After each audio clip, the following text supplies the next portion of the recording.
Chapter 12. A few years passed. Brett hadn't forgotten about May, but WellsCo kept him busy enough to not be consumed by thoughts of her every waking moment. He was able to make the short walk from his parents' house to Old Town to the small red brick marketplace every morning without thinking about how he and May used to walk that same path, gently stepping in each other's path, causing a playful collision every few steps. He was able to walk from the store to Harvey's for lunch and enjoy a patty melt and fries without remembering how May used to dip her fries in the milkshake. She had convinced Brett to try it once, but the salty, minty, chocolatey, dairy and potato bite was too much for his taste buds. He wasn't quite to the place where he could order a grasshopper shake without thinking about all the times they sat and shared the treat together inside the small cafe. But he did, however, order a chocolate shake every Friday to congratulate himself on making it through another week without going out of business. Brett was now able to finish his workday, close up shop, and walk home under the stars without thinking about how May would sit and listen to him ramble about the constellations and their accompanying stories. He had always been fascinated by space, not enough to learn the advanced mathematics or science required to work in the field, but enough to bore a room of people of all ages with factoids. Now he was able to casually stroll home each night while watching the stars. The thoughts of May didn't come until he got back home. Once he was able to take off his shoes, undo his belt, and wind down, the thoughts of May would find their way in. It was unavoidable. She would always be a part of him. He just hoped that that part of him would continue to shrink until it didn't hurt anymore. Saturday rolled around, and Brett savored every moment of sleeping in.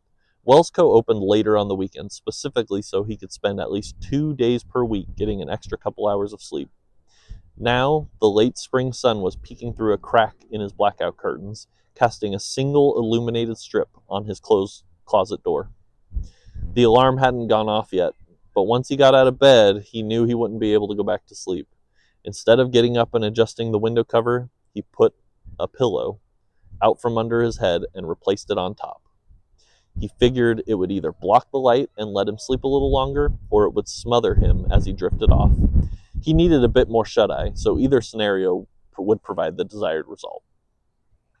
After what seemed like only 2 minutes, the loud beeping of his alarm made Brett sit up and stretch out in preparation for the day. He was actually excited about today. Today, St. Farr was having a community barbecue in the park.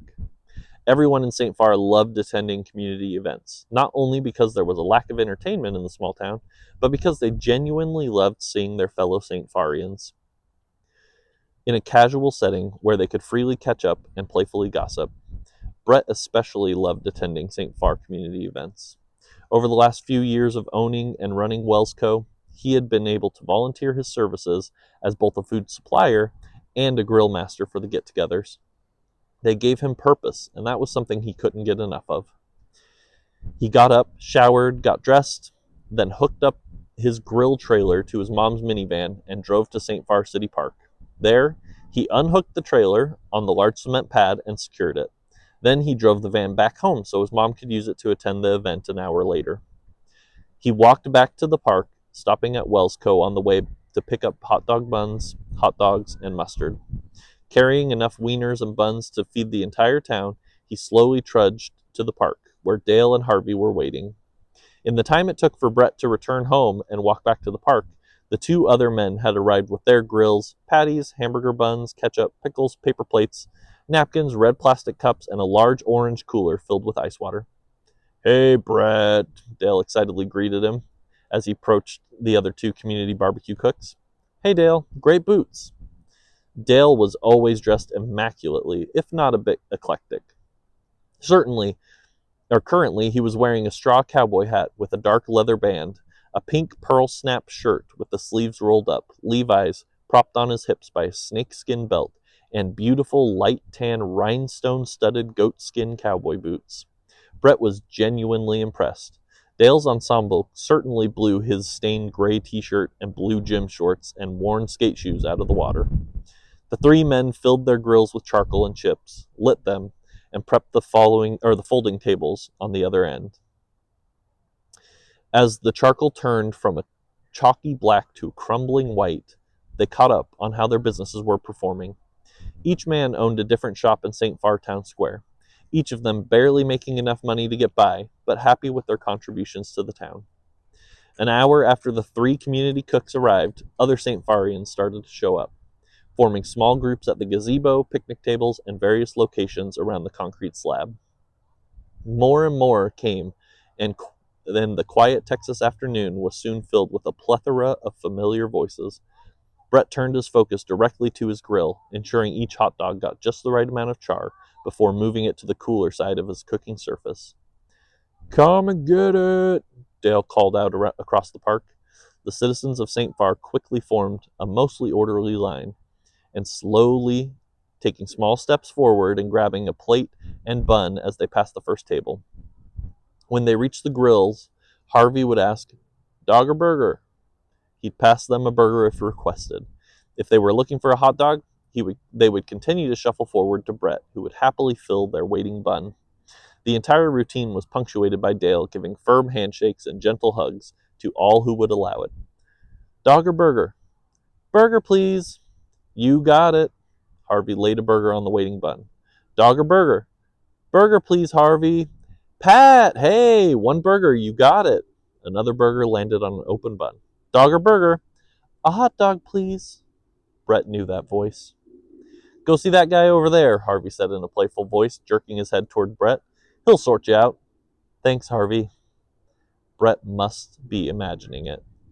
"You got it, hon." "1 hot dog, please." Nope, he wasn't imagining it. He turned around to see her. May had returned to St. Farr. She looked directly at his nervous eyes, wearing a genuine smile and a bright yellow shirt, just like she had that first day of senior year. Brett froze, unsure what to do. He placed the hot dog in May's waiting bun without looking away from her gaze. "Thank you, Brett," she said gently. Brett turned to Dale.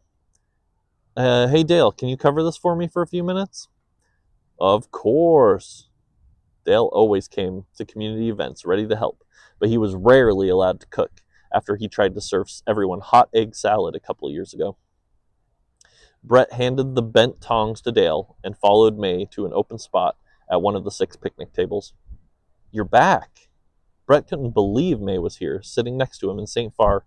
The entire thing felt like anxiety, disbelief, joy, pain, worry, and excitement all pulsed together inside of his gut. The emotions mixed together, forming unexplainable sensations and thoughts.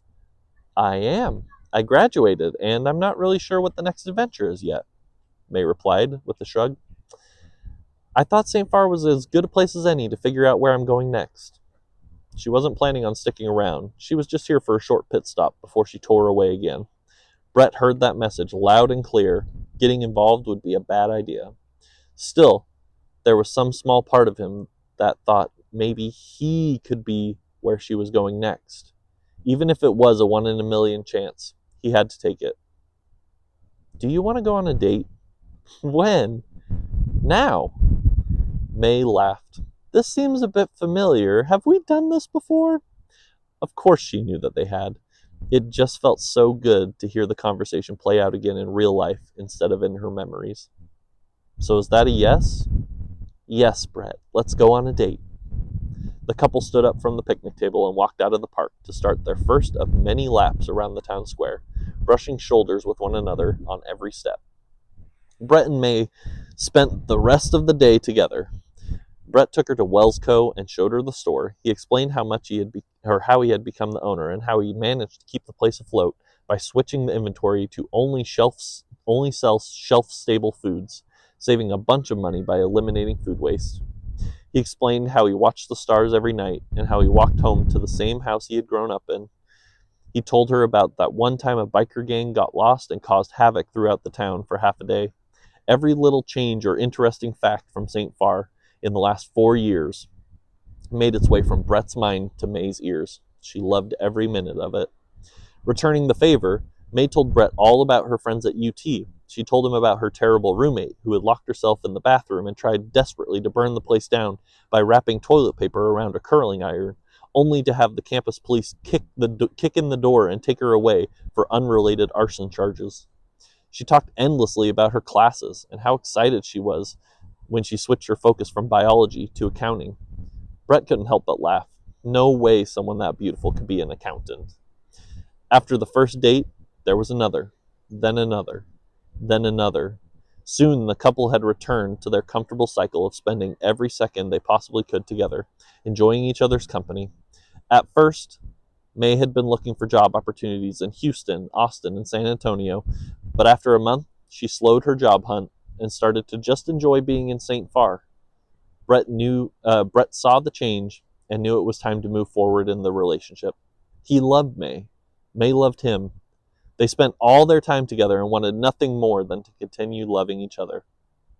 One day, after Brett closed WellsCo for the night, he grabbed a couple popsicles from the deep freezer and walked out the front door to see a waiting May. He handed her the grape, keeping the strawberry for himself. They both unwrapped their cold treats and walked to the park. At the swings, Brett bent down on one knee. May, will you marry me? A sense of peace swept over him. Destiny had finally come around to meet him. After telling his mom all those years ago he was going to marry May, he was taking the step. May turned quickly to look at Brett. The words had come as a complete shock. Now, seeing him on one knee, confirming yes, she had in fact heard what she thought she heard, her face couldn't hide her panic. Brett. May's nose began to scrunch up. Tears welled in her eyes. May. Brett couldn't believe it. He hoped with his entire soul that he wasn't about to hear what he already knew was coming. I'm so sorry.